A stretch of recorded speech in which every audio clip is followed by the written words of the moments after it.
বাংলাদেশের ১৭ সদস্যের অন্তর্বর্তীকালীন সরকারের প্রধান উপদেষ্টা হিসেবে শান্তিতে নোবেল পুরস্কার জয়ী ড. মোহাম্মদ ইউনূসকে শপথ বাক্য পাঠ করিয়েছেন রাষ্ট্রপতি মোহাম্মদ শাহাবুদ্দিন। শপথ নিয়েছেন বাকি ১৬ উপদেষ্টার মধ্যে ১৩ জন। ঢাকার বাইরে থাকায় ফারুকী আজম, বীর প্রতীক, সুপ্রদীপ চাকমা এবং ডাক্তার বিধান রঞ্জন রায় পরে শপথ নেবেন। বঙ্গভবনে ৩ বাহিনী প্রধান ও রাজনীতিবিদ সহ বিশিষ্ট ব্যক্তিদের উপস্থিতিতে শপথ অনুষ্ঠান হয়েছে। মাসরুর শাকিলের রিপোর্ট। প্রিয় নম্বর সেট করে বিকাশে সেন্ড মানি করুন ফ্রি।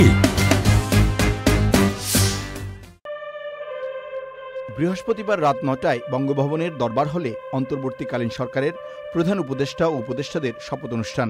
পবিত্র কোরআন থেকে তেলাওয়াতের মাধ্যমে অনুষ্ঠান শুরু হয়। শপথ অনুষ্ঠান পরিচালনা করেন মন্ত্রিপরিষদ বিভাগের সচিব মাহবুব হোসেন। সরকারের প্রধান উপদেষ্টা হিসেবে জনাব ডক্টর মোহাম্মদ ইউনূসকে প্রধান উপদেষ্টা হিসেবে এবং গোপনীয়তার শপথ বাক্য পাঠ করান রাষ্ট্রপতি মোহাম্মদ শাহাবুদ্দিন। প্রধান উপদেষ্টা পদের কর্তব্য বিশ্বস্ততার সহিত পালন করিব।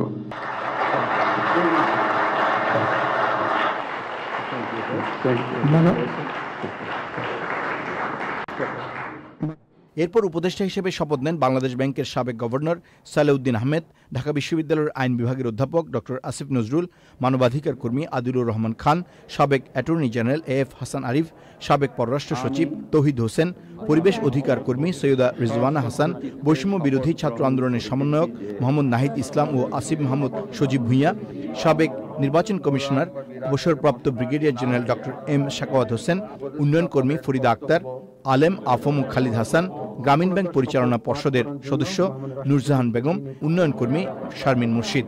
তবে ঢাকার বাইরে থাকায় সুপ্রদীপ চাকমা, ফারুকী আজম এবং ডাক্তার বিধান রঞ্জন রায় পরে শপথ নেবেন। অনুষ্ঠানে ৩ বাহিনীর প্রধান, বিএনপি, জাতীয় পার্টি, জামায়াত ইসলামী, হেফাজত ইসলাম এবং নাগরিক ঐক্যের প্রতিনিধি সহ রাজনীতিবিদ ও শ্রেণী পেশার মানুষ ছিলেন। Masrur Shakil, channel I, Dhaka.